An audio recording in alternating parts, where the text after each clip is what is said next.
ठरलेले असतात आणि ते आपण खूप आनंदाने आणि खूप उत्साहाने साजरे करतो.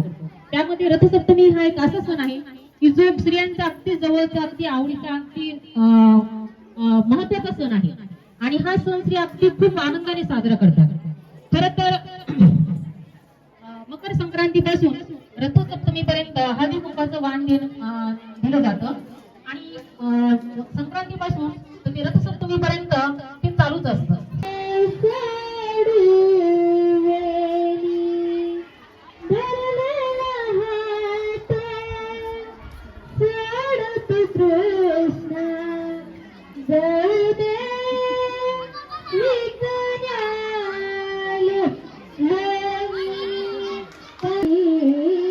आपलं शरीर हे निरोगी राहायला हवं, मानसिक स्वास्थ्य उत्तम राहायला हवं असं प्रत्येकांनाच वाटतं.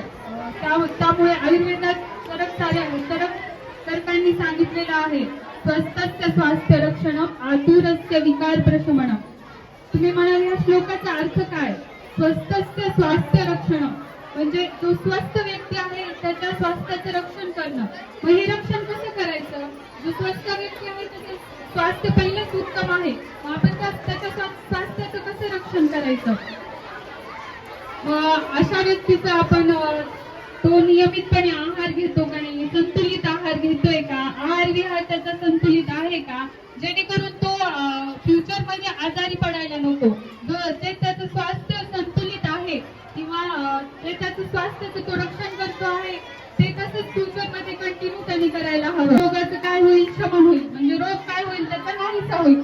त्याच्यासाठी रोगी व्यक्तीला तुम्हाला हॉस्पिटलमध्ये घेऊन जावं लागेल, अंडर डॉक्टरच्या अंडर व्यवस्थित ट्रीटमेंट द्यावा लागेल. जर त्यांनी ट्रीटमेंट किंवा जे पथ्य सांगितले ते व्यवस्थित फॉलो केले तर त्याच्या रोगाचं शमन होईल, म्हणजे त्याचा रोग हा नाहीसा होईल.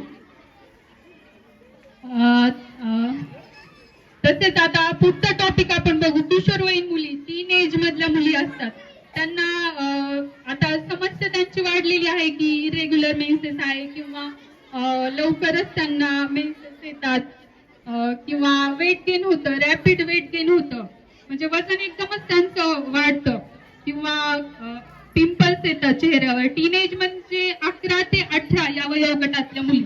मग त्यांना हे असं कशामुळे होतं? आपण त्यांना डॉक्टरांकडे घेऊन जातो, मग ते डॉक्टर त्यांना कंप्लेन विचारतात की काय काय कंप्लेन आहे, तुम्हाला काय काय त्रास होतो, सांगावी अशी मी त्यांना विनंती करते. नमस्कार. इथे उपस्थित सर्व महिलांचे मी स्वागत करते आणि नमस्कार माझा. तसेच मी पालक म्हणून आणि माझ्या पाल्यांच्या ह्याच्या शिक्षक आहे त्यांना पण माझा नमस्कार.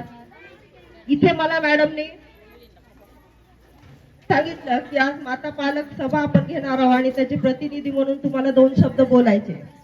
आता समोरून बोलायची जास्त सवय नाही आणि त्यातल्या त्या सर्व शिक्षिका ज्या नेहमी समोरून बोलतात त्यांच्या पुढे बोलायचं म्हणजे थोडं मी तर घाबरले, पण मला मॅडमनी संधी दिली आहे तर ती गमवायची नाही, म्हणून मी आज इथे तुमच्या पुढे 2 शब्द बोलणार आहे.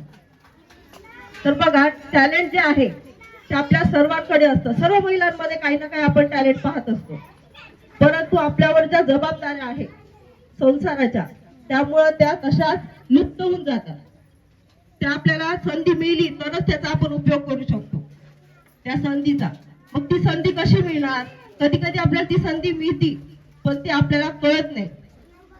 आणि जर आपल्याला यश एखादं मिळवायचं असेल, काहीतरी करून दाखवायचं असेल तर पक्का मनाचा निर्धार करावा लागतो. तो निर्धार हा तीव्र असावा लागतो आणि ती तीव्रता जितकी जास्त असते तेवढं यश संपादन करणं सोपं असतं आणि यश जवळ असतं. परंतु तीव्रता जर कमी असली तर ते यश आपल्याला लांब जात असतं. असंच एक पक्का निर्धार करणारी जी महिला होती ही सत्य घटना आहे. तर तिची एक मी छोटीशी गोष्ट तुम्हाला सांगते. शांततेने ऐका, गोष्टच आहे, तुम्हाला पण चांगलं वाटेल. एक लता नावाची 65 वर्षाची आणि विशेष म्हणजे आमच्या सुनबाई आणि शिक्षणामुळे, कारण शिक्षण हे सर्वांगीण सुधारणेचं प्रवेशद्वार आहे. शिक्षणामुळेच या ठिकाणी बसलेल्या महिला आहेत आणि ती प्रतिभा जी दिसते आहे सावित्रीबाई फुलेंची, त्यांचं जीवन आपण ऐकलं तर आपल्या अंगावर शहार येते. त्या जेव्हा शाळेमध्ये जात असत तेव्हा त्यांच्या अंगावर शेण फेकायचे, दगड मारायचे, चिखल फेकायचे, तरीही त्या शाळेमध्ये जाऊन मुलींना शिकवायच्या. पहिली शाळा होती पुण्यामध्ये आणि 6च विद्यार्थिनी होत्या. पण जात असताना एक साडी आपल्या बगलेमध्ये घेऊन त्या जायच्या. रस्त्यामध्ये गुंड त्यांना भेटायचे, काही बोलायचे.